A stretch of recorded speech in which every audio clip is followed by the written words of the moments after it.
Hey Zubeyir. Hi Zack. How are you? Fine. Good.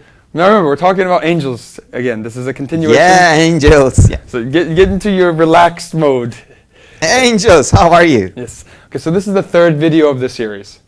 Yes, you're right. Okay, so in talking about this, we last finished off on talking about the different standards. We gave, Yes. It's the standard that will enable us to reach the meaning of any word, for example. Yes, kind of reference, kind of scale, kind of standard. Yes. Yes. So we have to pick a standard. That's where we left off. And we gave the example of a word. Yes, we did. And so just to make the transition to this one, we said that the word peace in English has two meanings. Even in English. Even in English. And so but in other languages it might have different meanings. Okay, so to look at it from two different languages, one word, one material thing, could have multiple different meanings. As upon your standard. Yes, depending on the standard. Easier example, if I were to say tea, what comes to your mind? A physical example. Tea, what comes to your mind? It's something drinkable, right? Something to drink. Yep. It could be green tea. Could be. If you're from China, for example, you might think that more. If you're from Turkey, yes, this type of tea. this is the classic tea that we have. So you could also think of a taste. You might think of a physical leaf. Mm-hmm. You might think of the city in which it's produced. Really? If I were to say tea, what comes to your mind? In terms of the city that it's produced in? Rize in Turkey. So yes, a specific city might come to your mind. And the letter T. Yes. Why not? Thank you. So yes, so what that means is one simple material thing can bring into somebody's mind a multitude of different meanings and potentially could be infinite. Yes, sure. Okay, so one form, one physical form, multiple different meanings. Yes, sure. That's our topic today. And done. No. I just want to come to the position that we are going to bring angels into the the conversation. Yes, exactly. We've already brought them in, but maybe Really? you haven't realized it. So a physical material houses inside of it a meaning. Houses inside of it a meaning. Okay. Okay. Why did you approach like that? I didn't understand. But okay. Okay, fine. but we see that just like the example in tea. The meaning of okay. Okay, what is the meaning of tea? For every person it changes. But the physical thing of tea brings in different things. Okay, so let's look at it this way. A physical object is like this house. Okay. So I'm going to say, let's make a cake. I need certain ingredients. Flour, eggs, water, etc. I have these ingredients, and I have this machine. I put it in on one side of the machine, all the materials, as they are. It goes through the machine, and on the other side out comes a perfectly designed cake. Really? Imagine that this is what happened. I like the machine. You like the machine. From the material aspect, on the left side and on the right side being the finish, what's the difference? Nothing. What do you mean nothing? Just the cake is just the the collection of the materials. So materially there's no difference between sure. what's on the You left. know the chemical rule, the input is always equals to the output. So there there shouldn't be any difference. But there is a difference. Yeah, it's a cake. Sure, of course. It's a cake. Of course, it's a cake. So what's the difference? Besides it's a cake. Yeah, now I got the question. So it is now tasty, it has some, form and shape. It's just cake. It has a meaning. Wow. Now I see the Yes, so it has a form, it has a shape, it has design. Yeah. It has beauty in it. It has art in it. Yes, to a point. There's art. I mean, the cake is a work of art, if we look at it from that, compared to the materials. Materialistically, they're the exact same. Yep. But there's a meaning that's being presented and manifested in that material. Yeah. Okay, so we first see that. So next example, Oh, I like the examples. tree. Now we have a tree machine, right? No, we just have a tree sitting in front of us. Really? Hello, tree. How are you today? Describe it. It's just boring. Describe it. It has some branches. It has colors. It has, it's tall, and What is it telling you about itself? it has a perfect order. It just works. It has life. Huh. It's alive. It's basically saying, I'm alive. Yeah, Okay, again, you can see, like you said, the design and the art in it. and life. And life. Yeah.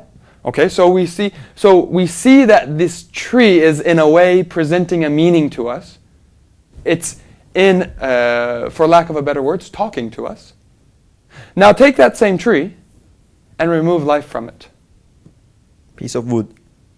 Yeah. What's the difference? What makes it a tree?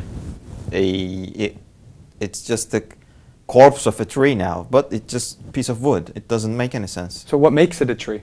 Life. So this material quality is life. Would you consider that a material quality? Nope. No. So it's I think no one would do that. So its non-material qualities are what's making it into a tree. The essential aspect.